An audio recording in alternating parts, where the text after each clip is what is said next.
우리가 하루하루 삶을 살아가다가 보면 들리는 얘기들은 좋은 얘기는 별로 없는 것 같습니다. 신문에 보면 그저 폭발, 화재, 교통사고, 자살, 납치, 살인, 실종, 한 해만 해도 실종되는 사람들이 1000여 명이 이른다고 그럽니다. 하루에도 평안할 날이 없는 그런 시대를 우리가 살고 있습니다. 식구가 조금만 늦게 집에 들어와도, 아니면은 휴대전화가 있는데도 불구하고 몇 번 울렸는데도 안 받으면 금방 불안한 생각이 드는 그런 시대를 살아가고 있는 것이 오늘 우리의 현실인 것 같습니다. 그러나 그럼에도 불구하고 오늘 이렇게 우리가 건강하게 또 이렇게 기도원에까지 우리 발로 또 우리 마음으로 올 수 있고 기도할 수 있다고 하는 건, 이건 놀라운 축복이 아닐 수 없습니다. 가끔 병원에 신방을 가다가 보면 아픈 분들이 너무 많은 것 같아요.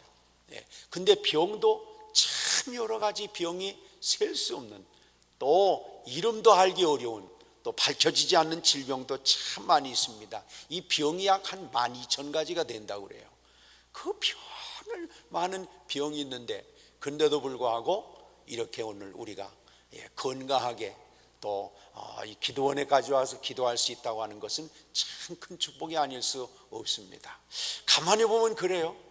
먹는 거, 또 먹고 배설하는 것만 한다 하더라도, 아니면 지금도 병원 중환자실에서 다른 건 그만두고 내 발로 화장실만 갔으면 소원이 없겠다 그러는 분들이 상당수 있습니다. 한 번만 좀 교회 가서 예배 드리는 그런 복을 드렸으면 그런 분들도 많이 있습니다. 저희 교회도 여러 성도들이 있다가 보니까 그런 분들이 몇 분 있습니다. 그래서 하나님 한 번만 더 기회를 주시면 제가 열심히 하겠습니다, 그런 분들도 많이 있습니다. 그런데 오늘 우리가 이렇게 내 발로 걸어가지고 돌아다니고 또 식사하고 또 화장실 가고 살아있다고 하는 거, 이거조차만 해도 사실 기가 막힌 축복이 아닐 수 없습니다. 근데 우리가 그런 축복의 기회는 감사를 잘 모르는 것 같아요. 가만히 보면 저희 교회도 보면요, 1년 동안 주여 병원 한번 갔다 오지 않고 이렇게 건강에 살아서 감사합니다, 그리고 감사헌금 하는 분은 별로 없습니다. 근데 병원에 가서 일주일 동안 죽을 맛 고생하고 힘들게 고생하고 아주 뼈 빠지게 고생하면 그 다음 주일날 교회 와서 뭘 드릴까요? 감사헌금을 드려요. 그냥 하나님 그러실 것 같아요. 이놈들은 한 번씩 얻어맞아야 감사를 하나, 이게 그냥 아예 얻어맞지 않는 건 너무 하나님이 감사해야 될 일들인데 말이죠. 우리가 사실 살아가다가 보면 이렇게 존재 자체하는 거, 이것만 해도 얼마나 감사한지. 그렇죠. 지난 주간에는 미세먼지 때문에 그랬지만 이 좋은 공기에 숨을 마음껏 쉴 수 있다고 하는 거, 이 자체만 해도 얼마나 감사한지 모릅니다. 저희 교회 성도님들 가운데서도 지금 이렇게 산소호흡기 끼고 지금 있는 분이 몇 분 있습니다. 이게 하나님께서 우리의 주신 은혜가 아닐 수 없죠. 지구촌에서 굶어 죽어가는 사람이 1년이면 아시아에서만 약 1800만이 그렇다고 합니다. 북한에서는 한 30만 정도가 이제 굶주림으로 죽는다, 그런 얘기가 있습니다. 우리나라 사람은 굶어서 죽는 사람은 별로 없는 것 같습니다. 우리나라 사람은 너무 살이 쪄가지고 이게 또 너무 잘 먹어가지고 우리가 이렇게 어려운 가운데 있는 경우들은 종종 볼 수 있습니다.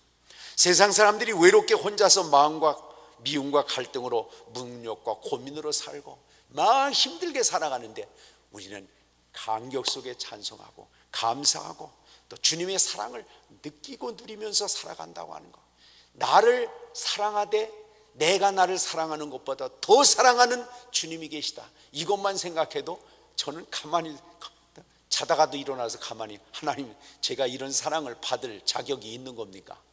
제가 무엇 때문에 주님께서 이렇게 저를 사랑해 주시는 겁니까? 어떤 때는 정말 소름이 약간 찌치는 것 같은 그런 감격을 느낄 때도 있습니다. 하나님께서 우리에게 주신 이 놀라운 사랑과 은혜를 누리는 것을 생각하면 너무너무 감사하고, 많은 사람이 인생이 종착역인지 어딘지 알지 못하고 그냥 모든 걸 자식에게 쏟고 모든 걸 물질에다 쏟고 명예에다 쏟고 그렇게 살아가다가 몰락해가는 것을 옆에서 보면서도 그 길로 걸어가는데, 우리는 세상에 죽기 위해서 살아가는 것이 아니라 영원한 삶을 향해서 올라가는 삶을 살아가니 우리야말로 정말 하나님이 큰 복을 누린 게 아닌가, 이런 생각을 갖습니다. 살아가다가 보면 그런 것 같습니다. 명예를 아무리 가져봐야 그거 다 때가 되면 헛일일 수밖에 없고, 많은 물질을 가지고 있다고 하는 것도 살아가는 가운데 필요한 일입니다만은, 그러나 그 물질이라는 것이 아무 쓸모없게 될 때가 곧 오지 않겠습니까? 근데 우리는 바로 이렇게 영원한 주님의 나라를 바라보면서 내려가는 삶이 아니라 올라가는 삶을 살아가고, 또 소망이 뚜렷한 삶을 살아가는 그런 복을 누리게 되니 정말 우리는 큰 은혜 가운데 산다고 얘기할 수 있습니다. 날마다 여러분 감격 속에서, 감동 속에서 살아가게 되시길 바랍니다.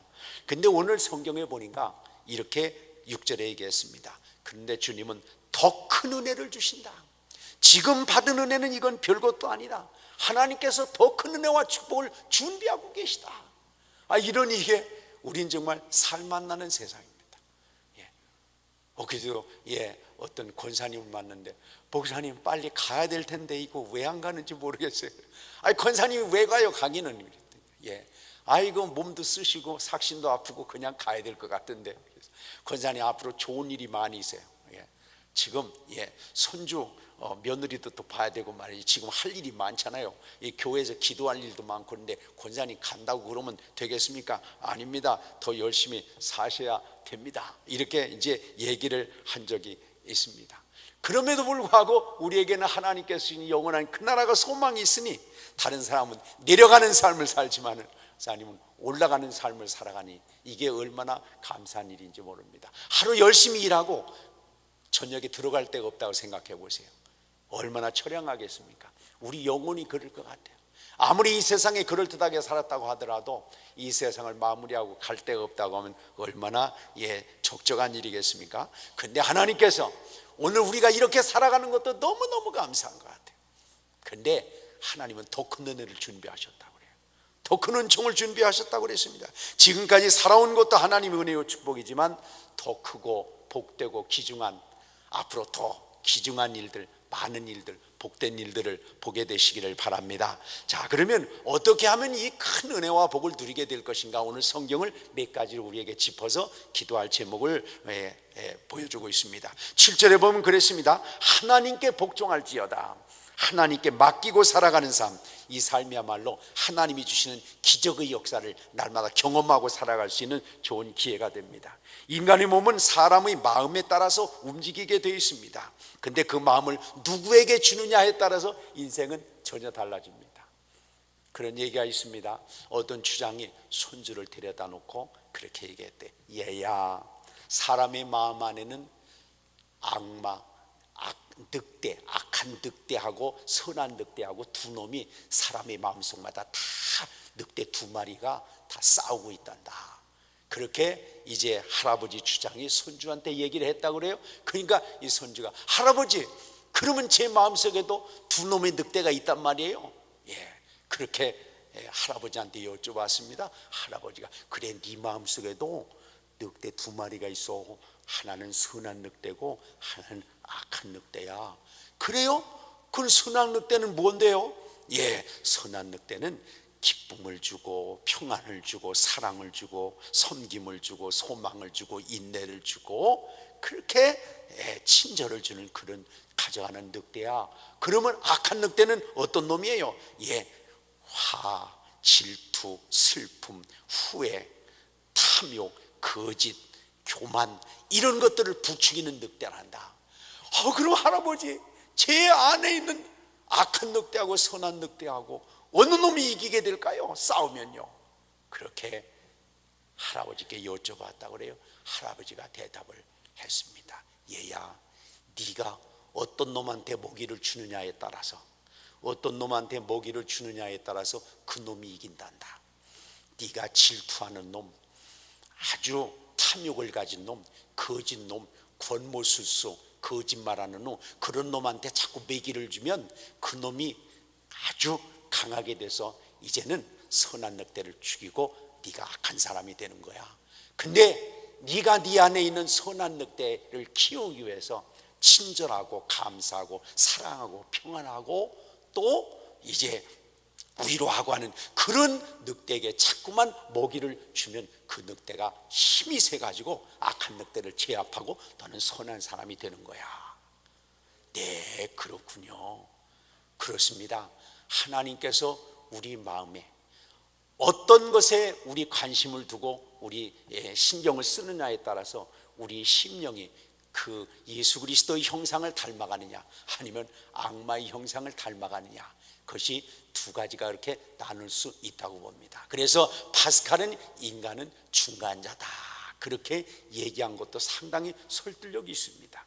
하나님께서 우리에게 주신 귀중한 마음을 날마다 감사할 일 찾고 찬송할 일 찾고 사랑할 일 찾고 섬길 일 찾고 드릴 일 찾고 그렇게 한다고 하면 그의 삶은 늘 감사하고 은혜로 넘치게 될 겁니다.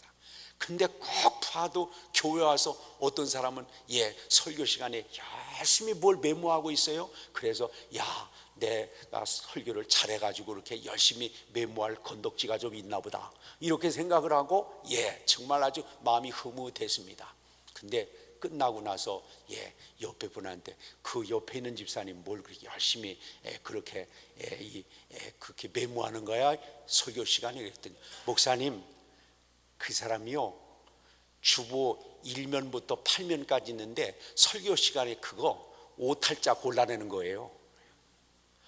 그러니까 그 교회 와서 설교 시간에 그래도 준비한 설교라면 그 가운데 한 가지쯤은 걸리는 게 있을 거 아니겠어요? 아무리 뭐 한다 하더라도. 근데 그 시간에 뭘 하면 저희 교회 주보에는 주보 설교 요약도 있고 거기에 읽을 거리도 있고 여러 가지를 이제 거기다 내거든요. 근데 설교 내내 그거 읽어가면서 이건 글자가 잘못됐다, 이거는 뭐가 빠졌다, 그거 찾고 있는 분이 있으니 그거 참 할 일 없이 와가지고 그렇게 하잖아요. 우리가 하나님 앞에서 삶을 살아가면서 어디에다가 마음을 두느냐에 따라서 우리의 삶은 전혀 달라질 수가 있습니다. 하나님께서 우리에게 주신 믿음의 삶이 그래요. 에덴 동산은 원래 파라다이스, 낙원입니다. 그런데도 그 마음을 마귀에게 주니까 에덴 동산은 지옥같이 되고 말았습니다. 도망쳤습니다. 에덴 동산이라고 하는, 낙원이라고 하는 그 자체가 거기가 천국이라고 하기도 하겠지만은, 정말 낙원이 귀중한 것이라고 하겠지만 진정으로 어디가 천국이냐? 예수님 그러셨습니다. 네 마음이 있는 것이 바로 천국이다. 내 마음을 어디에다 얹어 놓느냐에 따라서, 어디를 따라가느냐에 따라서, 누구에게 마음을 주느냐에 따라서 그렇습니다. 그것에 따라서 다니엘의 세 친구는 풀무볼 속에 들어가도 그것이 용광로가 아니라 왜 이렇게 장당 걷는 집과 같이 이렇게 삭신 아픈데도 시원하고 뜨뜻하고 얼마나 좋았겠어요. 그 용광로 아니 말이죠. 또 뿐만 아니라 다니엘은 사자굴 속에 들어가도 그게 거기가 무슨 사람을 잡아먹는 사자가 아니라 정말 고양이 키우는 것 같이, 아니면은 반려견 키우는 것 같이 그 안에서 얼마나 기적을 맛봤겠어요. 그러나 여러분, 아무리 그 낙원이 에덴 동산이라고 하더라도 하나님을 거부하게 되고 하나님 앞에 거짓말하는 마음을 갖게 되니까 그것이 불안하고, 그래서 도망가 가지고 겨우 숨는다는 것이 결국은 머리만 숨다가 하나님 앞에 발각돼서 아주 혼쭐이 난 내용을 우리가 보지 않습니까? 그렇습니다. 우리는 환경을 탓할 거 없습니다. 우리는 주변의 여건을 탓할 것 없습니다. 우리 안에 진정으로 하나님을 모시고 주님께 맡기고 믿음으로 걸어가는 그런 삶을 살아가게 되시기를 바랍니다. 그 하나님께 맡기고 믿음으로 걸어가면 하나님이 참 은혜를 주세요. 제가 이제 고향이 충청도 예산인데 저희 동네에 박 집사님이라는 분이 계셨습니다. 그런데 교회가 이제 개척이 돼서 교회를 짓게 되는데 지금부터 60년대 중반이니까 벌써 몇 년 됐겠습니까? 한 50년이나 그렇게 됐겠는데요. 그런데 교회를 짓게 됐는데, 교회를 짓려니까 시골에서 그때 얼마나 어려울 때입니까? 근데 이 집사님이 자기 아들을 고등학교 보내려고 송아지를 하나 사다가 기르고 있었습니다. 제 한 2년 후배쯤 되는 이제 아들이 있었는데, 그 박 집사님이 그 아들을 위해서 고등학교 갈 때 입학금으로 쓰려고 송아지를 기르고 있었는데, 한참 길러가지고 이제는 내년이면 고등학교를 들어가야 될 때가 딱 됐는데 교회를 짓는다고 그러는 거예요. 이 집사님이 열심히 기도하는데 자꾸 하나님께서, 야, 교회 짓는데 네가 네 아들만 중요하냐? 그래? 하나님이 교회가 먼저 돼야 아들도 잘 되고 그럴 거 아니야. 이런 얘기를, 그런 마음을 그 집사님 마음속에 자꾸 그 생각이 드는 거예요. 그래서 막 갈등을 하는 겁니다. 야, 이거 어떻게 하면 좋냐? 우리 집 아들놈이 이놈은 이번에 고등학교 못 들어가면 고등학교도 못 가는데 말이야. 이거 교회는 지어야 되겠고, 이거는 고등학교는 가야 되겠고, 어떻게 해야 될까요? 이거 열심히 기도하면 기도해 봐야 되는데, 기도하면 뭐라고 응답이 올까요? 그런데 이 집사님, 야, 그거 교회 먼저 지어야지. 그러 되겠냐? 이런 마음이 자꾸 들더라는 거예요. 그래서 이 집사님이 에라 모르겠다, 주여. 그러고 나서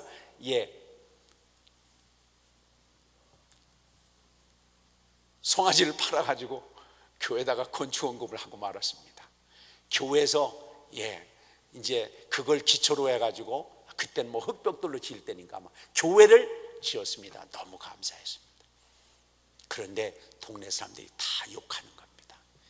광신자야, 저게 맹신자야. 교회당까지 그 나중에 지면 어떻게 괜찮지 말이야. 애는 학교 공부할 때가 있는 거지, 아무 때나 공부하는 거요. 이게 뭐 하는 짓이여 저게 도대체가. 저러니까 당신 교회 가지 마 말이야. 되겠어? 저래가지고 다 이래가지고 충청도 사람들이 말이죠, 그렇잖아요 또. 그래가지고 사람들이 다 흉발세요. 근데 속이 타들어가는 건 박 집사님이 아니고 목사님입니다. 이 시골 동네에서 아주 충청도 특별히 또 고루한 사람들 아니에요. 예산 사람들이 좀 그래요 좀. 그런데 그래가지고 하나님, 동네 사람들이 다 저렇게 믿으니까 교회 가면 안 된다고 이렇게 손가락질을 하고 있는데, 하나님, 이거 어떻게 박 집사님이 잘 돼야 이게 어떻게 복음이 전화됐는데 문제가 없을 것 같은데, 하나님 어떻게 하면 좋겠습니까? 기도하면 박 집사님 기도밖에 안 하는 거예요. 주여, 어떻게 좀 해결해 주시길 바랍니다. 그래가지고 동네가 아주 늘 손가락질하면서 그렇게 됐습니다.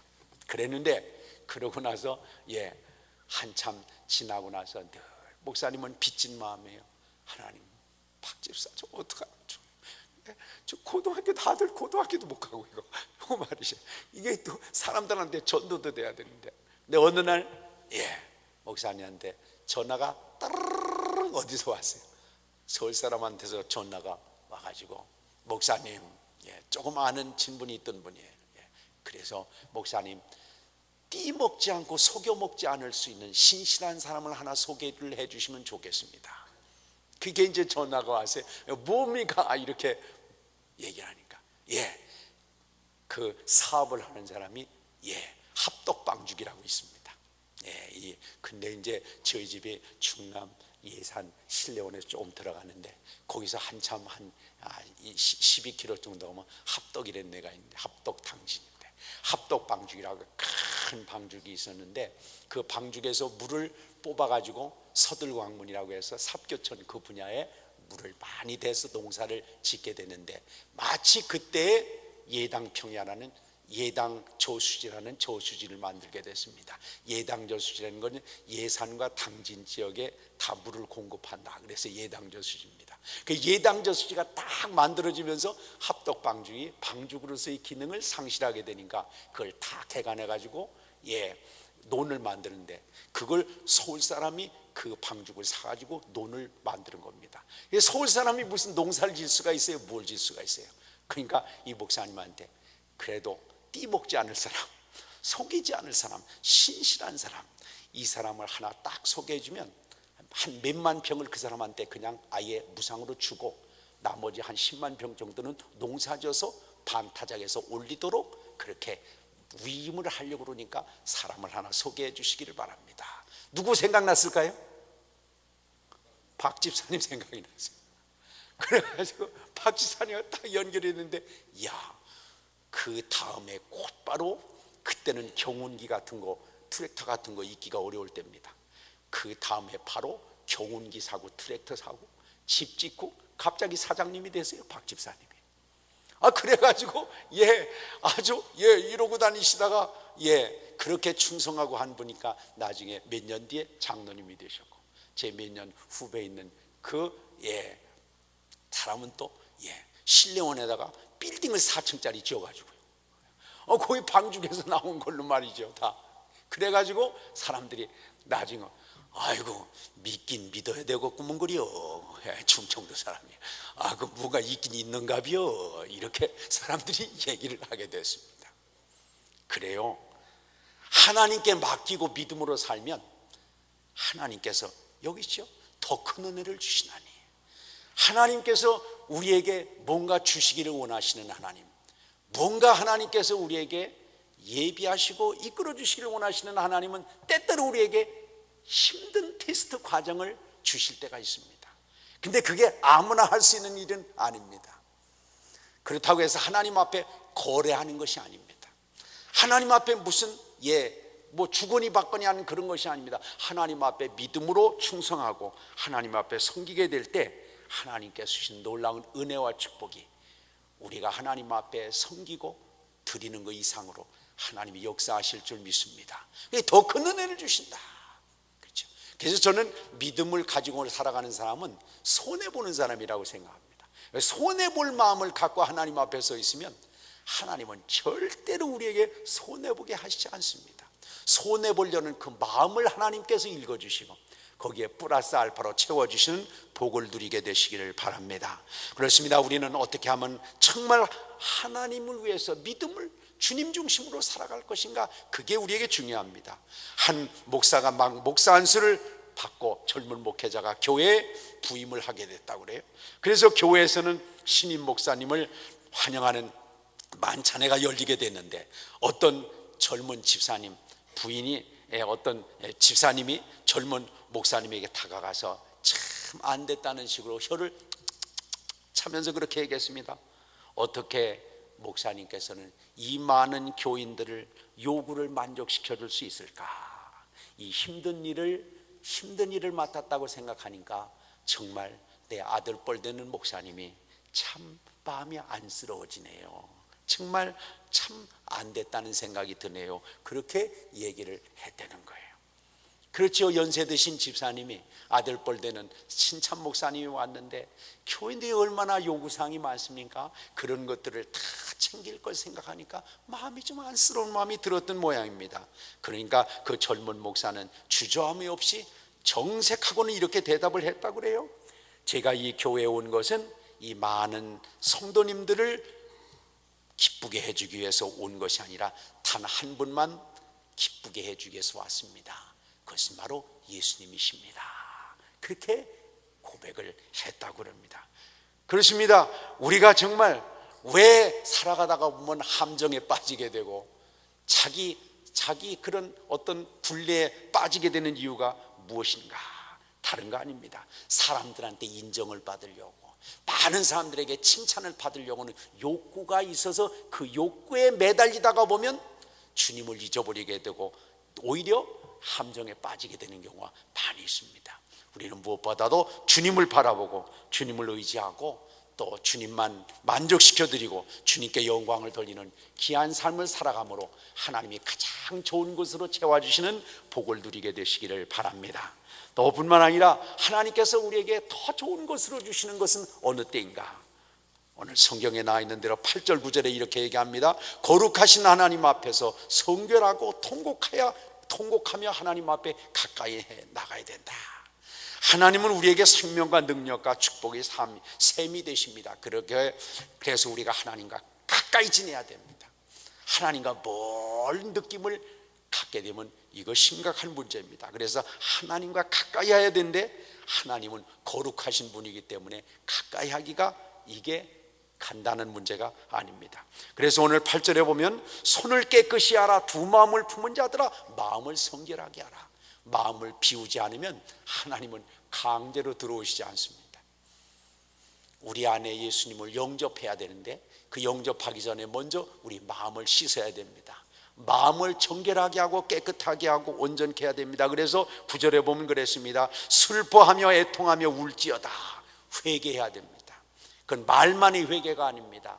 진정으로 우리 속에 나의 더러움과 나의 추함과 나의 위선됨과 나의 가증됨과 나의 정말 무지막지한 것을 인정을 하고, 말로만 인정을 하는 것이 아니라 진정으로 내 자신이 하나님 앞에서 인정하고 예수님 십자가의 보혈로 말미암아 모든 죄악 거물을 씻어주시고 용서해 주신 것을 인정하고 받아들이는 믿음이 필요합니다.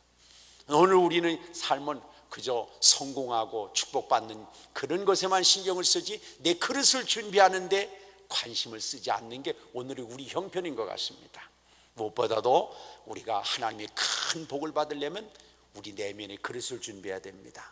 여러분도 그렇지 않습니까? 애들이 와가지고 엄마 놀다가 들어와가지고 배고파요 먹을 거 주세요 하면 엄마가 뭐라고 그러겠어요? 야, 화장실에 가서 손 닦아라. 배가 아파요. 손은 무슨 손이에요? 나중에 닦을 테니까 빨리 먹을 거 주세요. 그랬다가는 한 대 걷어맞죠. 그렇죠? 임마, 지금 이런 때가 아니야. 너 손 청결하게 하지 않으면 너 오히려 말이야 식중독에 걸릴 수 있어. 혼쭐 나지 않겠습니까? 우리가 하나님의 은혜에 대한 갈증과 갈급함이 있지만은 먼저 하나님은 우리가 씻어내기를 원하시죠. 하나님께서 우리 속사람을 깨끗이 정결하게 온전케 하기를 주님께서 원하시죠. 무엇보다도 믿음은 추함과 더러움과 불순함과 게으름과 문제를 인정하고 회개하는 여기서부터 시작하지 않으면 안 됩니다. 우리는 많은 축복만 생각하고 있고 많은 축복만 얘기하고 있고 그것만 받으려고 얘기하고 있는데, 여러분, 그게 우리가 준비되지 않은 그릇에 그것이 받아졌다고 한다면, 아까도 말씀드렸습니다마는 오토바이 기술이 다 익히지도 않았는데 오토바이 사주면 그건 자살 행위입니다. 하나님께서 우리에게 주신 놀라운 축복의 삶이 우리 신앙 인격이 성숙하고 다듬어지고 이것이 정말 잘 관리할 만큼 우리가 그릇을 준비해 나가면서 하나님이 거기에 부어주셔야 하나님이 놀라운 축복과 은혜의 효용성이 있는 것이 아니겠습니까? 창세기 21장에 보니까 아브라함이 아이를 낳았던 사라의 여종 하갈이 있습니다. 그녀는 아들을 낳았다가 오만해졌습니다. 교만해졌습니다. 그래서 그 주인 마님을 아주 우습게 여기고 코웃음치고 그렇게 같이 맞먹으려고 하다가는 결국은 광야에 내쫓김을 당하고 말지 않았습니까? 그 아들 이스마엘과 함께 하갈은 이제 광야에 떨어져 가지고 온 떡과 물을 다 마시고 난 다음에 죽을 것을 생각하니까 정말 너무너무 그때야 후회가 됐습니다. 그래, 이게 나쁜 X지. 그래, 주제 파악을 못하고 말이야, 분수를 모르고 내가 날 때던 거, 그래 나는 죽어야 마땅해. 나는 정말 잘못돼서 정말 나 같은 거는 아주 없어졌던 거야. 지가 언제 주인 마님의 애를 낳았다고 말이야. 그렇게 교만해가지고. 그러고 막 성경에 보니까요, 아들하고 둘이 물도 없고 먹을 것도 없고 이제는 죽을 시간만 기다리면서 둘이 얼싸안고 엉엉 울었습니다. 성경에 보니까 엉엉 울고 나서 눈을 떠보니까 바로 옆에 뭐가 있었어요? 샘이 있었어요. 근데 묘한 거는요, 왜 목말라서 입이 막 붙어 들어가는 그런 갈증이 있는데도 왜 옆에 있는 샘이 안 보였을까요? 하나님의 놀라운 축복과 은혜의 역사는 저는 그렇게 생각합니다. 없는 게 아닙니다. 안 보여서 문제입니다. 여러분, 오늘 우리가 살아가면서 지금부터 한 30년 전만 해도 생각을 해보세요. 서울 시내 막 겨울 되면 연탄 떼느라고 막 얼마나 힘들었습니까? 저도 처음에 군대 제대하고 와가지고 이제 사택에서 살았는데요, 연탄 구멍이 4구멍이었습니다. 4구멍에 하루에 3개씩 연탄을 떼는데, 한겨울 지나니까 막 산더미 같이 연탄이 쌓였습니다. 연탄 제가 말이죠. 근데 지금 연탄 떼는 분이 서울 시내에서 연탄 뗐다면 어떻게 되겠습니까? 근데 왜 그때 가스가 없었나요? 가스가 있었지요. 근데 우리가 그렇게 효용성 있게 보이지 않고 활용할 수 있는 능력이 없었기 때문입니다. 오늘 우리가 삶을 살아가면서 하나님께서 우리에게 주신 많은 축복들과 많은 은혜들이 있는데, 문제는 뭐냐 그러면 이게 눈이 엉뚱한 욕심으로 세상적인 죄악으로 말미암아 꽉 차여져 있어서 진정한 값어치를 보지 못하고 있는데 우리의 한계가 있습니다. 하나님께서 이 이스마엘 보세요. 이 하갈하고 하나님 앞에 막 철저하게 회개하고 하나님 앞에 잘못을 뉘우치고 엉엉 울고 나니까 샘이 보여가지고 거기서 샘물을 마시고 기력을 찾아서 새롭게 회개의 길을 걸어간 내용들을 우리가 보지 않습니까? 이번에 기도회를 하는 가운데 하나님 안경에 낀 이 때를 이걸 다 벗기게 해주세요. 바로 보게 해주세요. 하나님이 죄악과 이 허물과 내 자아중심적이고 지극히 내 욕심 중심적인 것들을 주님께서 다 씻어내게 해주셔서 하나님께서 더 크게 예비하신 은혜와 축복을 믿음으로 바라볼 수 있게 되시기를 바랍니다. 근데 우리가 이제 참 어려운 게 그겁니다. 말로는 회개하고 말로는 그런데 정말 하나님 앞에 철저하게 내 자신을 자존심 상하게 내려놓고 깎아놓고 회개하는 이것이 필요합니다. 근데 우리가 저희 교회에서는 그래서 예배를 하면서 가장 먼저 예배 주보에 약 한 3분의 1가량을 참회 기도로 채워놨습니다. 주보 예배 순서지에. 그 내용은 참회 기도가 예배 시작하면서 가장 중요하다는 걸 담고 있습니다. 근데 사람들이 되게 그렇습니다. 참회 기도는 설렁설렁하고 뭐냐면 하나님 지난주에 잘못했어요. 아멘 할렐루야 이러고 그냥 지나가 버립니다. 이게 지금 회개가 아닙니다. 씻어내지 않고 그냥 걸레질만 쓱쓱하고 이게 씻어졌는지 아니었는지를 그냥 지나가는 경우가 있습니다. 우리가 하나님 앞에 철저하게 먼저 하나님이 놀라운 거룩하신 하나님의 영이 거룩하신 은혜의 주님이 내 안에 들어오시기 위해서 먼저 내가 죄, 더러움, 이중성, 하나님 앞에 가증스러움, 위선적인 것 그런 것들을 주님 앞에 진실되게 내려놓고 주님이 십자가의 보혈로 용서받는 그 과정을 통해서 하나님의 은혜에 온전하게 가까이 나가게 되시기를 바랍니다. 이런 일이 있었습니다. 스페인의 왕이 노예선을 찾아갔다 그래요.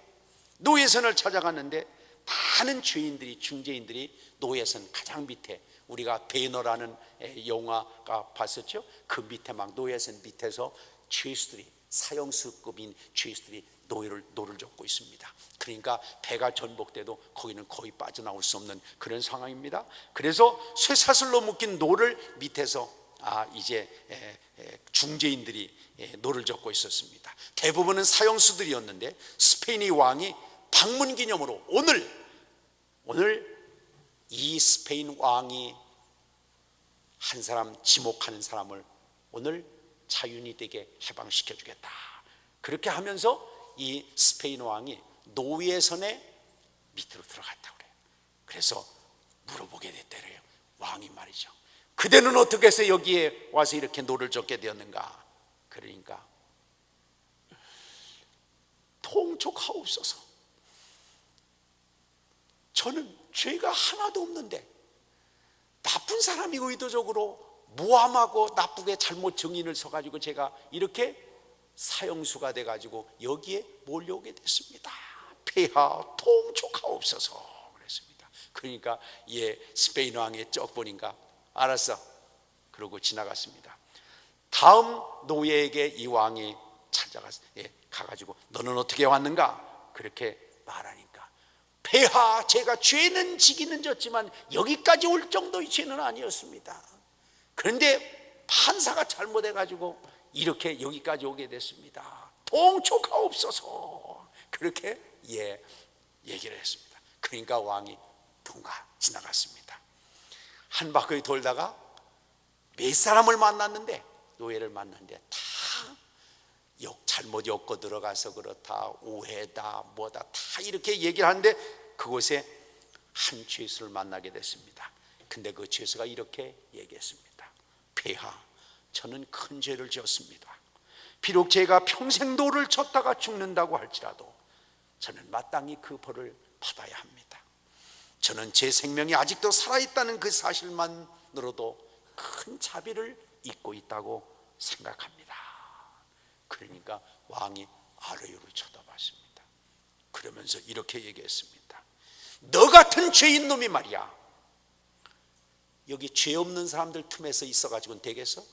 이놈을 당장 풀어줘라 그랬대. 다른 사람은 다 죄가 없다고 불려왔습니다. 근데 그게 한 사람만은 자기 죄를 뼈저리게 느끼면서 저는 오늘 이렇게 살아있다는 것만 해도 자비를 입은 것입니다. 왕이 그래 이놈이야 진짜 죄인이구나, 여기는 죄 없는 놈들만 있네, 같이 있으면 안 되겠다, 풀어주라고 했다는 그런 얘기가 있습니다.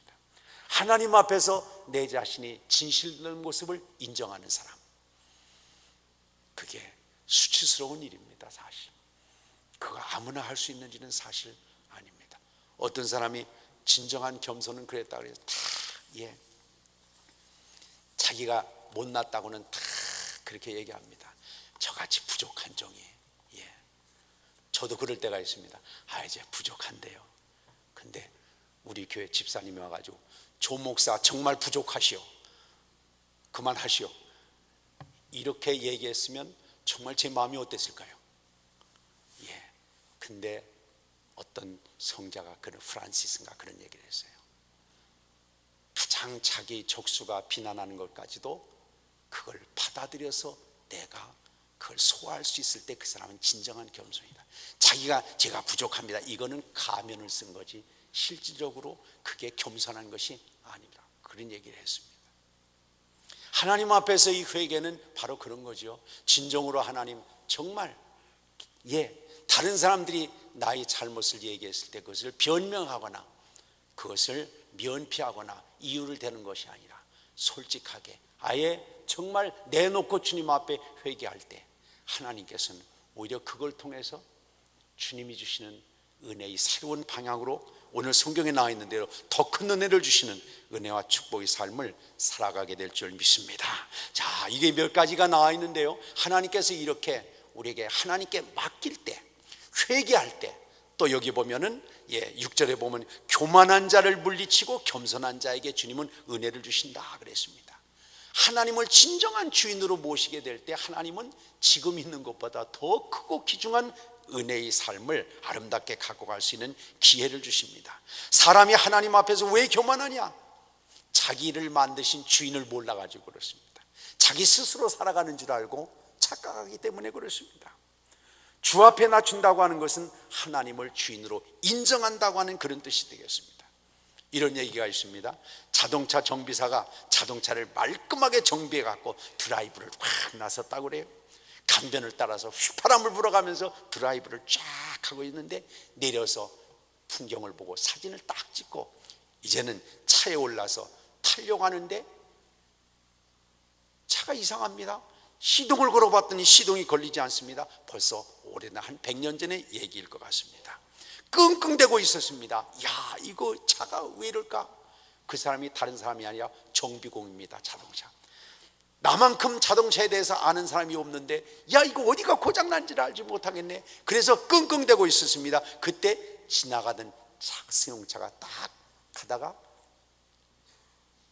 당황해하고 있는 모습을 바라본 그 승용차 안에 있는 한 사람이 나왔는데 노인이었습니다. 이분이 이 젊은 정비공한테 가가지고 내가 좀 도와주면 안 되겠느냐 그렇게 물어봤습니다. 그러니까 정비사가 노인을 훑어보면서 나이 잡수신 분이 뭘 안다고 말이야, 나 이 분야의 전문가야, 내가 정비공이라고, 내가 이 차도 말이야 할 수 있는 정비공이야, 만만한 자세를 가지고 아주 우습다는 식으로 그렇게 아래 위를 훑어봤습니다. 그러면서 이 정비공이 얘기를 했다. 걱정 마십시오, 이건 내 전문 분야입니다. 염려하지 마세요. 빨리 그냥 가세요. 제가 정비 기사라고요. 근데 옆에서 해보니까 이 정비공이 안 되는 겁니다. 그러니까 더 화가 났습니다. 정비공이. 이렇게 공부를 한 정비공도 안 되는데 노인 양반께서 이걸 만지겠다니 말이 되는 겁니까? 빨리 가시라니까요. 그런데 이 노인이 내가 한번 잠깐 봐줄게, 좀 기다려 보시오. 이렇게 해서 이 노인이 여기저기를 몇 군데를 두들기고 빼보고 끼웠다 하고 나서 노인이 이렇게 말했습니다. 한번 시동을 좀 걸어보시오. 이 정비공이 젊은 정도의 기분이 좀 아주 자존심이 확 내렸었지만은 그 상황인지라 어쩔 수 없어 가지고 시동키를 한번 확 했는데 하고 금방 시동이 확 걸리는 겁니다. 너무너무 놀래 가지고 야, 이상하다. 그때서야 정비공이 노인을 향해서 선생님 고맙습니다. 선생님 고맙습니다. 근데 어떻게 이렇게 어디가 고장난 것을 아셨습니까? 참 이상합니다. 제가 모르는 분야를 선생님이 아시다니요. 그러니까 그 노인이 이렇게 대답했다고 그래요. 이상할 것 없어. 이 자동차를 설계한 사람이 나 헨리 포드요. 그렇죠. 만든 사람이었으니까. 아무리 정비사고 아무리 정비공이라고 하더라도 만든 사람을 능가할 수는 없는 것이 사실입니다. 주님은 이렇게 말씀을 하셨죠. 오라 우리가 서로 우리가 굽혀 경배하며 우리를 지으신 여호와 앞에 무릎을 꿇자. 주님도 그러셨습니다. 나의 원대로 마옵시고 아버지 뜻대로 되시기를 원하십니다. 그렇습니다. 우리가 아무리 잘한다고 하더라도 하나님이 주시는 지혜를 받아야 됩니다. 아까도 같이 얘기를 나눴습니다만 성령께서 조명해 주시고 생각나게 하시고 보게 하시고 느끼게 하실 때 거기가 하나님이 예비하신 축복의 길입니다. 하나님을 주인으로 모시고 살아가는 사람에게 하나님이 큰 은혜와 축복의 길이 열리게 될 줄 믿습니다. 제가 이제 춘천에 잠깐 있다가 왔는데요. 춘천에서 교회가 이제 좀 은혜롭게 잘 되니까 사람들도 모이게 되고 이래가지고 교회가 땅을 넓혀야 되는데 참 곤란한 상황이 벌어지게 됐습니다. 왜냐하면 교회 땅을 넓힐 마당이 그게 100평이 앞에 있었는데 그 100평이 교회 권사님이 땅입니다. 야, 이거 정말 근데 그 여자 권사님은 열심히 기도하는 분이고 남편 되는 집사님은 왔다 갔다 별로 그렇게 관심이 신앙에 대해서 없는 분입니다. 근데 교회가 넓히려면 그 땅을 사야 됩니다. 이건 난감했습니다. 어떻게 조정해야 될지 알 수가 없습니다. 가격을 어떻게 매겨야 될지를 알 수가 없는 거예요.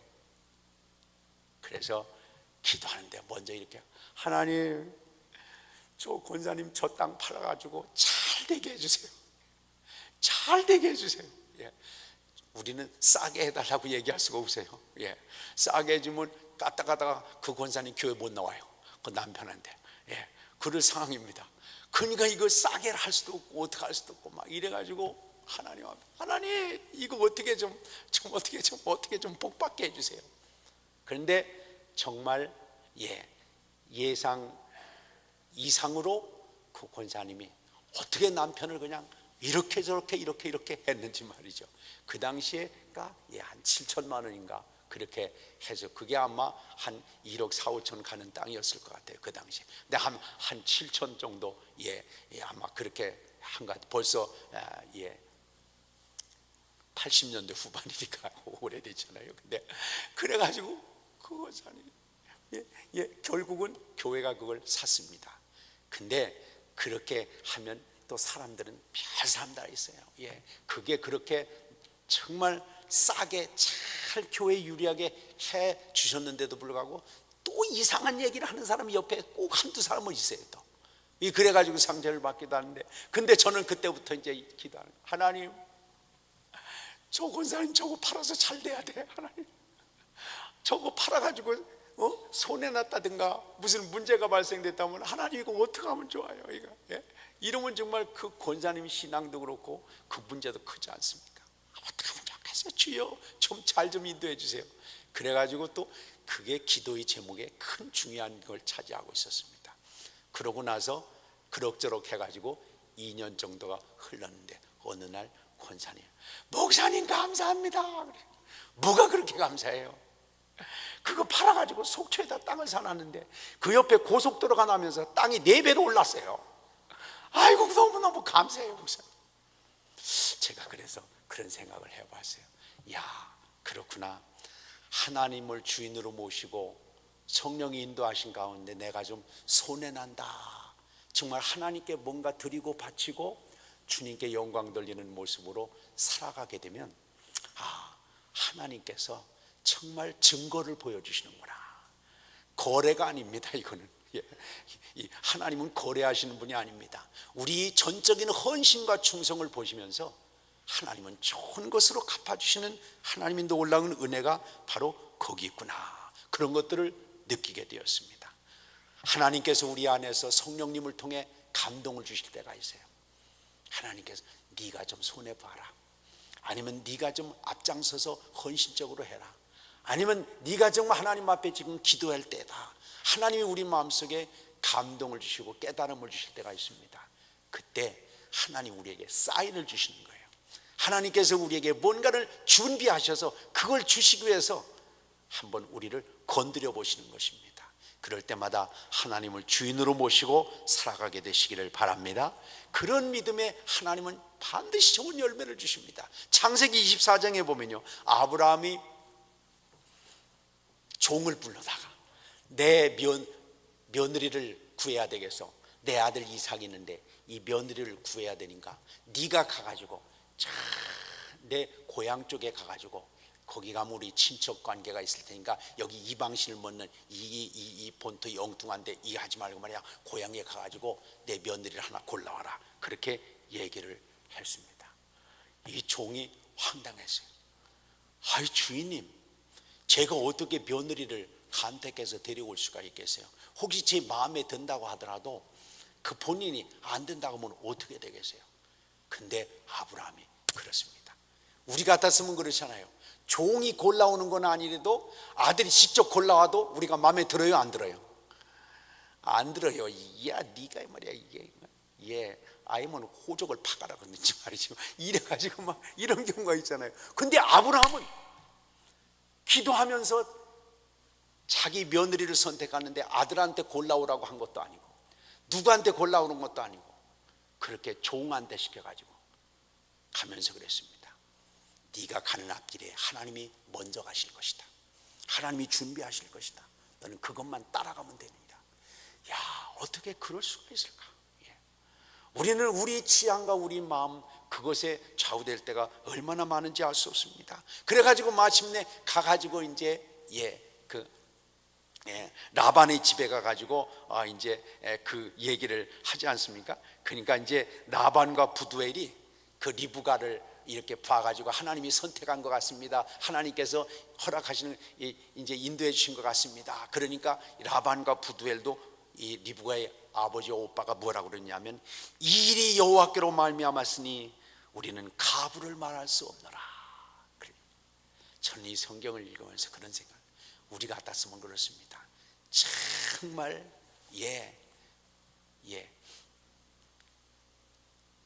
하나님의 뜻이라고 하는 것은 좀 그렇고 말이죠. 이걸 어떻게 그걸 받아들일 수가 있었겠어요? 근데 자초지정의 얘기를 들어보고도 우리가 싫으면 일단 싫으면 어떤 핑계를 대나요? 일주일 동안 기도해 봅시다. 기도해 보자는 건 틀린 거예요 벌써. 그러니까 이제 그렇지 않고 마음에 들으면 금방 하겠는데 기도해 보자고 그럴만 할 텐데 말이죠. 여기 그랬어요. 이 일이 하나님께로부터 말미암았으니 나는 가부를 말할 수 없다. 데려가거라. 이야, 보면 말이죠, 복을 받게 돼 있는 사람은 다른 것 같아요. 우리가 교회에서도 이렇게 보면요, 무엇을 의논하거나 이럴 때 정말 하나님의 뜻인가 아닌가 이런 것에 따라가는 거는 제가 볼 때는 이거 쉬운 문제가 아닌 것 같습니다. 꼭 이게 내가 이걸 함으로 어떤 짐을 지게 되나, 나한테 떨어지는 것이 뭔가, 나한테 유익이 뭔가, 내 가족하고 어떻게 연결이 됐는가, 그런 것들을 따질 때가 참 많이 있는 서글픈 현실을 많이 봅니다. 근데 이 라반과 부두엘이 그랬어요. 얘기를 듣고 보니까 내가 가부 얘기할 거 없다, 이거 하나님이 뻔한 거 아니냐. 그렇습니다. 하나님을 주인으로 섬기고 나가게 되니까 리브가가 이삭의 아내가 되며 하나님의 큰 역사를 이루는 아주 귀중한 며느리 역할을 감당하지 않습니까? 우리도 무엇을 하든지 간에 하나님을 주인으로 모시고 진정으로 주님을 따라가는 그런 삶이 되시기를 바랍니다. 감정 따라가지 말고, 이권 따라가지 말고, 또 인맥 따라가지 말고, 하나님이 은혜를 온전히 주인으로 모시게 된다면 여기 더 큰 은혜를 하나님께서 준비하고 계시다고 하는 걸 우리에게 알려주고 있습니다. 하나 더 말씀을 드린다고 한다면, 예수님의 음성을, 주님의 음성에 늘 귀를 기울일 수 있는 열린 마음이 필요하다고 봅니다. 내 생각을 골똘히 해봐야 나올 것은 구정물밖에 없습니다. 사실 우리 문제는 우리 생각이 많고 우리 머리가 너무 잘 돌아간다는 데 있습니다. 왜요? 예수님은 별로 배운 것이 없는 베드로를 수지자로 인정한 것은 바로 잘 배운 그런 사람을 수제자로 세웠다가는 맨날 머리만 굴리고 앉아있고 계산만 하고 있고 이런 것을 주님께서 아셨기 때문에 가장 생각할 것도 없이 내가 그냥 프로그램을 넣어가지고 성령의 인도하심을 따라서 살아갈 만한 사람이 베드로였습니다. 더군다나 베드로는 앞뒤를 가리지 않는 사람이었습니다. 보통 사람 같으면 하나님께서 우리에게 메시지 주시고 감동을 주시도 이리 재보고 저리 재보고 가능성을 재보고, 근데 베드로는 그런 사람이 아니었습니다. 바다 위를 걸어오는 예수님을 향해서도 주님이시면 나를 뛰어내리라고 하세요. 지가 어느 데라고 그렇게 막 뛰어내립니까? 아주 이게 보통 사람이 아니었습니다. 그러고 나서 아까도 봤습니다만 성령 충만하고 난 다음에 사도행전 3장에 가서 지가 예수님도 부인하고 정말 거짓말한 죄가 엊그제 같은데 지가 무슨 능력이 있다고 예수 그리스도 이름으로 걸으라 그러고 막 안진뱅이를 잡아 일으키는 이 아주 대단한 그런 사람이죠. 불같은 사람이었습니다. 그러니까 오히려 이 사람은 자기 걸 내세울 수가 있는 것이 아니었습니다. 그냥 생각나면 욱하고 그냥 뛸 수 있는 사람이 베드로였습니다. 그렇기 때문에 그 초기 교회에 야고보의 목이 날아가고 수많은 사람들이 순교하는 와중에서도 내가 이거다 하면 베드로는 뛰어나가는 사람입니다. 그 안에 성령을 부어주셔서 하나님의 역사를 이루게 해주신 내용들을 우리가 보지 않습니까? 주님의 음성에 귀를 기울이고 주님이 놀라운 뜻에 내 자신을 던질 수 있는 믿음의 삶, 이것이 하나님께서 우리에게 더 큰 은혜를 주시는 그릇이라고 얘기할 수 있습니다. 저는 이렇게 믿음으로 걸어가면서도 너무 제 자신이 그런 것 같아요. 제 자신 너무 계산적이고 너무 이성적이고 너무 생각이 여러 가지가 많아가지고 하나님 앞에 모든 걸 음성을 듣고 그냥 믿음으로 돌진해 나가야 되는데 그렇지 못하고 신자들의 경우를 생각하고 또 시험 받을 것도 생각하고 이러다가 보니까 정말 일이 잘 진척이 안 될 때가 많이 있는 것이 현실입니다. 그렇습니다. 예수님 앞에 나오는 사람은 두 주가 있습니다. 하나는 하나님께 맡겨서 주님의 뜻을 들으려고 오는 사람이 있는가 하면, 어떤 사람은 주님 앞에 나와서 자기 자신을 그냥 확인하려고, 이게 맞죠? 맞으면 하고 아니면 틀리는 사람이 있습니다. 우리가 내 음성을, 내 생각을 주님 앞에 주입하려고 하지 말고 늘 하나님의 음성을 열린 마음을 가지고 백지와 같은 마음을 가지고 주님의 음성을 따라가려는 열린 마음을 갖고 살아가게 되시기를 바랍니다. 어떤 그런 사람이 있었다고 그래요. 유명한 스승의 가르침을 받고자 찾아온 사람이 있었습니다. 그런데 이 사람은 스승 앞에서 자기 고민거리를 계속해서 쉬지 않고 얘기하는 겁니다. 스승님의 가르침을 받으려고 온 것이 아니라 자기 스트레스 풀려고 왔는지 계속해서 말을 하고 있습니다. 그러니까 이 스승이 좀 입이 좀 힘들 텐데 차 한 잔 마시고 하자, 이래가지고 이 스승이 차를 한 잔 우려가지고 따라줬습니다.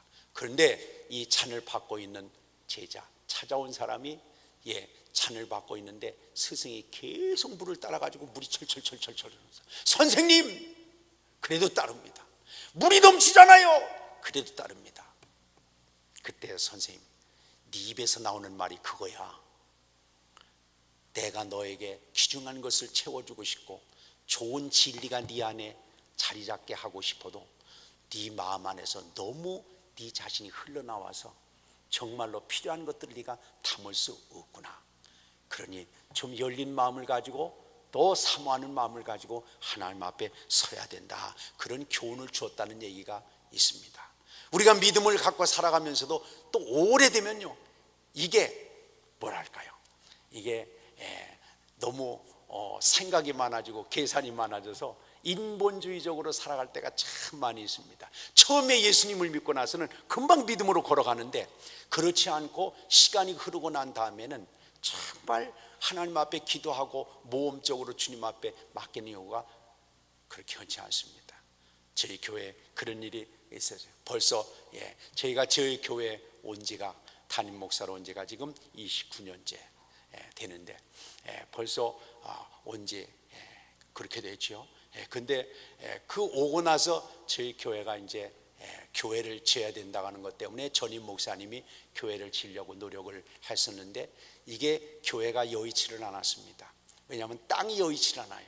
근데 땅이 몇 평이 있었냐면 약 1200평이 땅이 저희 교회가 안고 있는 바닥이 땅이 한 1200여 평 됐는데, 이 땅이 약간 좀 이렇게 기역자로 돼 있어가지고 그렇게 1200평이나 된 땅인데도 불구하고 교회를 짓기가 조금 망설여졌습니다. 그래서 전임자가 교회를 지으려고 교회 투시도라 그럴까요? 이런 것까지 그려놓고 또 열심히 기도했는데 되지 않습니다. 제가 교회 부임을 하고 나서 아무래도 이게 왜 하나님께서 건축을 하려고 하는 성도들이 마음이 있는데 이 건축이 안 되는가? 그래서 기도하는 가운데 건축은 나중에 해도 되니까 땅이 문제가 있어서 땅을 좀 더 확보해서 교회를 짓기에 적당하게 땅을 사는 게 좋겠다. 그런 마음이 저한테 들었습니다. 근데 이건 하나님의 음성을 들은 것도 아니고 기도하는 가운데 하나님이 자꾸 그런 마음을 주십니다. 그래가지고 저희 교회 옆에 있는 땅이 있었는데 그 땅이 약 1200여 평 됐습니다. 그래서 그걸 놓고 이제 제가 기도를 했어요. 하나님, 저 땅이 말이죠, 50억 원에 사게 해주세요. 하나님, 50억 원이에요. 저거 사게 해주세요. 근데 그 당시에 저희가 교회를 건축하려고 한 3억 정도, 4억 정도가 3억 정도의 비축한 헌금이 있었습니다. 저희 교회가 그렇게 대형 교회는 아니기 때문에. 근데 그렇게 모아놓은 데다가 열심히 기도하면서 하나님 저거 좀 사게 해주세요. 그렇게 하면서 저는 그런 생각을 가졌습니다. 제가 그때까지만 해도 돈을 만져본 경험이 없었습니다. 그래서 한 500만 원 정도는 제가 이제 왔다 갔다 만져봤지만 그 이상은 제가 만져보지 않았어요. 교회 돈도 제가 상관한 일도 아니고. 그래서 제가 그런 생각을 가졌어요. 제가 500만 원을 만져봤는데 그 가운데 동그라미 서너 개만 치면 50억 되겠지 그거 별 문제겠느냐. 그래가지고 주여 50억에 저걸 사게 주시옵소서 열심히 기도했습니다. 91년에 제가 와가지고 91년 말 2년부터 하나님 저겁니다. 어떤 때는 저 뒤에 땅이었는데 여기에 있는 예배당 예배드리다가 예배 말미에 다 뒤로 돌아 해가지고 저쪽도 주여 저 땅이 있어야 우리 교회 짓겠습니다. 그리고 열심히 기도했는데요, 참 놀라운 것은 97년도 IMF 체제가 되면서 그 땅을 처음에 저희가 이제 그게 본래 얘기하면 길어지겠네요. 어쨌거나 그걸 팔려고 하는 데가 이제 명지병원이었고 있었는데 거기서 처음에는 200억을 불렀습니다. 왜냐하면 저희가 아마 서울 시내에 사시는 분들 아시겠습니다만은 충정로 로타리에 저희 교회가 있습니다. 종군당 빌딩 있고 구세군 있고 옆에 배같이 방주로 크게 진 교회가 있는데 거기에 그 땅이 평당 거의 한 2천 정도 가니까 그러니까 1200평이니까 200억을 달라고 요청을 해왔습니다. 근데 그 여러 가지 사연이 있었습니다만 어쨌든지 간에 그쪽에서도 팔지 않으면 안 되도록 여러 상황이 아주 묘하게 돌아갔습니다. 우리도 하나님께서 은혜를 주셔서 어떻게 해서 성도들이 그냥 기도하면서 이걸 모아가지고 1997년 IMF 체제 막 시작하면서 그걸 65억에 저희가 샀습니다. 그게 이제 참 감사하게도 저희 서울시내 로타리에 교회가 2,600평이 저희 땅 이제 이렇게 돼서 교회를 짓게 됐는데 그것도 그렇지만요. 그래가지고 그 땅을 사게 됐는데 저는 참 감사한 게 기적적으로 그렇게 됐습니다. 그때까지 저희가 이 건축원금을 한 40억 정도를 모으게 됐어요. 열심히 기도하고 성도님들이 힘을 합해가지고, 그런데 IMF 체제가 되면서 갑자기 돈이 궁해지니까 돈이 안 돌아갔잖아요. 그러니까 갑자기 금리가 올라가지고 제2금융권에서는 25%까지 연 금리가 올라가는 바람에 45억을 거의 다 넣으니까 1년 만에 이자가 10억이 올랐습니다. 그래가지고 저희는 IMF 체제의 덕을 아주 톡톡히 봤습니다. 그래서 98년에 65억을 몽창 주고 땅을 살 수가 있었습니다. 근데 저희가 그걸 하면서 우리 교회 20년 동안 재정부장을 한 장로님이 있었습니다. 보통 교회 같으면 2년 만에 재정부장을 딱 바꿔야 됩니다. 무슨 문제가 있을 수도 있고 그러니까. 근데 이 장로님이 20년 동안 재정부장을 맡았어요. 얼마나 성실하게 열심히 하는지. 그래서 제가 그 땅을 사고 난 다음에 그렇게 그 장로님한테 제가 물어봤어요. 장로님, 그때 왜 말리지 않았어요? 예. 제가 41살에 저희 교회 역사가 지금 106년 됐습니다. 그 오래된 교회 와서 이제 젊은 목사가 와서 그 땅을 50억에 사자고 그러는데 가당치도 않았을 텐데, 장로님은 그래도 재정 형편을 따라서 우리 교회가 이걸 감당하기 어렵다는 것을 알 텐데, 장로님은 왜 저한테 한 번도 목사님 그 돈을 어떻게 마련하려고 그러세요? 그러다가 만약에 그게 해결 안 되면 목사님 지도력에 치명적인 상처가 되고 지도력에 문제가 있을 텐데 목사님 다시 한번 재고를 하면 안 되겠습니까? 그렇게 얘기를 해도 왜 한 번 하지 않았습니까? 제가 그 장로님한테 여쭤봤어요. 그랬더니 그 장로님이 그러는 거예요. 목사님, 저는 제가 책임을 맡고 있기는 하지만은 교회에 대해서 목사님만큼 기도 못합니다. 저는 가장 급한 게 우리 가족이고, 두 번째가 사업이고, 안 하면 그 다음쯤 비슷하게 교회 일에 제가 신경을 쓸 수밖에 없는 상황입니다. 그러나 목사님은 교회에다 목을 매지 않습니까? 교회를 위해서 기도할 때 저는 목사님 못 따라갑니다. 목사님이 그렇게 최종적인 책임을 져야 될 상황이기도 하고, 그렇다면 그렇게 기도한 목사님에게 하나님께서 뭔가 사인을 주시고 뜻을 주셨다 그러면 제가 그걸 잘 뒤에서 밀어드려야지 왜 제가 그걸 태클 겁니까?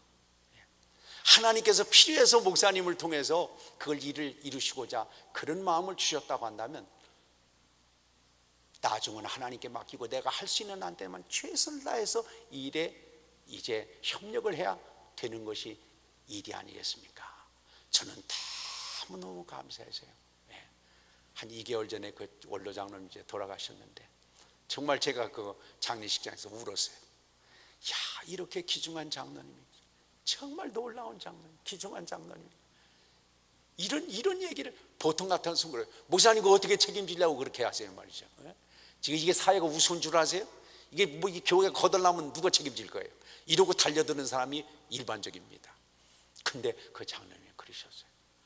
근데 그러면서 이렇게 충성하는 장로님, 야, 정말 순수한 장로님.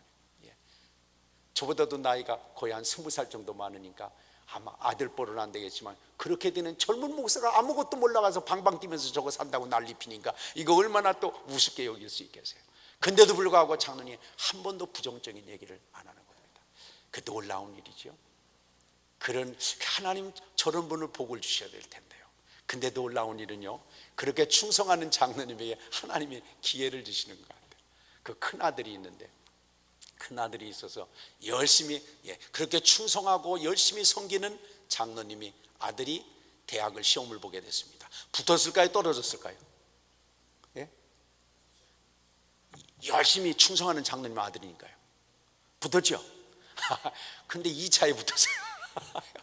그래가지고 그 장로님이 저 연희동에 사시는데 Y대학이 옆에 있어가지고 야 가까운 데 가라 이래가지고 옆에 있는 연희동이 사는데 그 옆에 대학에 시험을 딱 붙었는데 떨어지고 말았어요. 그래가지고 2차로 저기 어디 뭐 그렇잖아요, 송아지 많이 기르는 K대학에 저기 어디 들어가세요. 그래가지고 한 학기쯤 이렇게 다니다 오니까 너무 냄새가 나서 못 견디겠다. 그래가지고 이거 안 되겠다. 그래서 그 장로님이 친구가 이제 정일학원이라고 하는 데 있잖아요.